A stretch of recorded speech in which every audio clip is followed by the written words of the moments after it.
अक्सर इंसान स्वयं को प्रकृति से ज्यादा ताकतवर समझने की गलती कर बैठता है,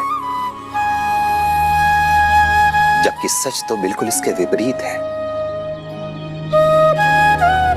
जब भी इंसान जरूरत से ज्यादा लालची हो जाता है तो अपने स्वार्थ में देख नहीं पाता कि वो किसे नुकसान पहुंचा रहा है, क्या नुकसान पहुंचा रहा है,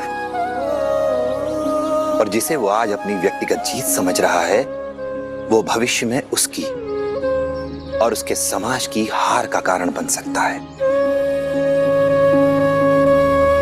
हम जब भी प्रकृति को नुकसान पहुंचाते हैं तो उसके दुष्परिणाम भीषण विनाशकारी रूप में हमारे ही सामने आते हैं। इसलिए प्रकृति का सम्मान करो। प्रकृति के महत्व को नहीं समझ पा रहे हो तो उसे सोचने, उसे समझने, उसे जानने की कोशिश करो।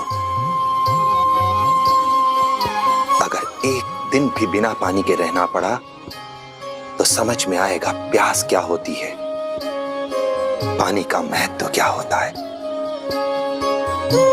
अगर बिना वृक्ष के रहना पड़ा तो समझ में आएगा कड़ी धूप क्या है और छाया का महत्व क्या है। क्योंकि वास्तविकता में यही प्राकृतिक संपदा हमारी धरोहर है, हमारा खजाना है। यही वो खजाना है जो हम अपनी आने वाली पीढ़ियों को दे सकते हैं। अगर ये प्रकृति नहीं तो फिर चाहे हमारे पास कितनी ही धन दौलत क्यों ना हो, कुछ भी शेष नहीं बचेगा। बिना प्रकृति के किसी भी वस्तु का कोई मोल नहीं है।